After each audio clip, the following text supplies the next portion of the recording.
How many of you created Maniac Mansion? How many persons? There's 3 people. 3 people.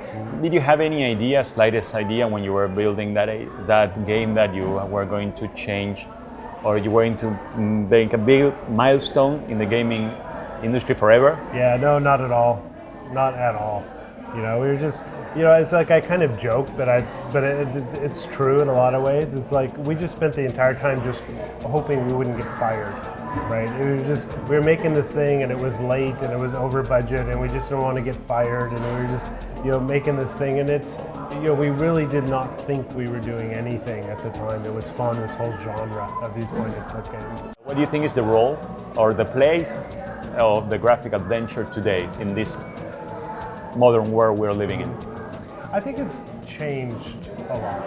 You started with text adventures, right? And then we kind of moved to the adventure games like Sierra did, which were kind of a hybrid of the two. And then we moved on to the point-and-click games, and then they kind of went away for a while. But I think adventure games really have come back, but not necessarily in the point-and-click genre. It's like you have games like Kentucky Route Zero or Firewatch or things like that are at their heart they are adventure games, but they've just kind of changed. Why did it fade away in the first place? I think a lot of those games are very narrative focused, right? And I think people really like narrative. I think that's one of the reasons it's kind of gravitating people towards those games. And those games are more narrative focused than they are puzzle focused, right? I mean, in the Telltale games, there are little puzzles you solve, but not in the way that the point-and-click games had you do puzzle solving. So I think it's really that. It's kind of the narrative stuff. People are enjoying, being a part of the worlds and the story, more today than they are just kind of doing a lot of hardcore puzzle solving. Monkey Island, I'm a very big fan of Pirates of the Caribbean, So on was I. the Disneyland ride. And the smell of the place, the ambience, and when I got to play the game, it was like going to Disney, being in Argentina.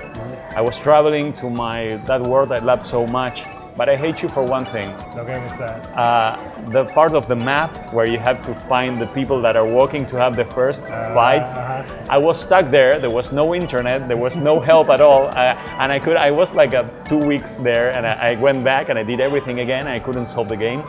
And then I could find the little dots where people, and then I started having the word fights.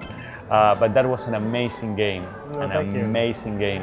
What do you think those games have in common to be such important for us gamers of the 80s and 90s? Yeah, I don't really know the answer to that question. A lot of people ask me that, and I don't. What's the formula? I don't know what was so special about those games, at that time. And just recently, it's like I did this Kickstarter for Thimbelweed Park, which is point-and-click game, and really, part of the reason we did that Kickstarter was to try to figure out what was so charming about those games.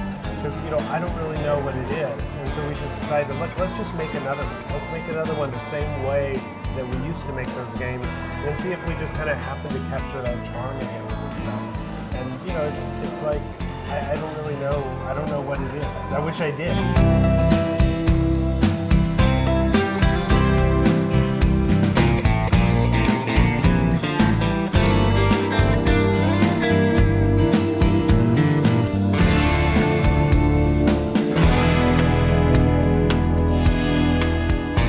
If I look at things like Maniac Mansion and Monkey Island and the adventure games we made, I think the one common thing those games had was that we were just having a lot of fun making them. And we would just kind of throw whatever crazy fun idea that we thought of at the time. We'd sit around a table, everyone would throw out ideas, and we just put all the fun stuff in the game.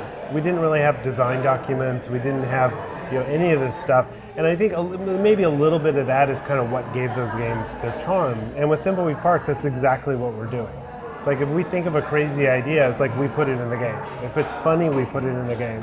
And so hopefully there will be a lot of fun stuff like that. And that was when we started making Thimbelweed Park, just that whole brainstorming process among all of us, thinking of weird stuff. And that was a lot of memories for me kind of came back. Or would you say it's more similar to Maniac Mansion, to Monkey Island, or to Zack McCracken?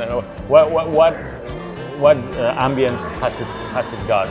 I think it's got a little of both, right? I mean, the art style is very reminiscent of Maniac Mansion, with kind of the large-headed characters and stuff. But I think the puzzles are probably a lot more refined, like they were in Monkey Island. Where the puzzles in Maniac Mansion were very crude at some level because it was kind of the first game you that could we'd get ever stuck done. and die or Yeah, never we're in get... Thimbelweed Park, there's no death, you never get stuck.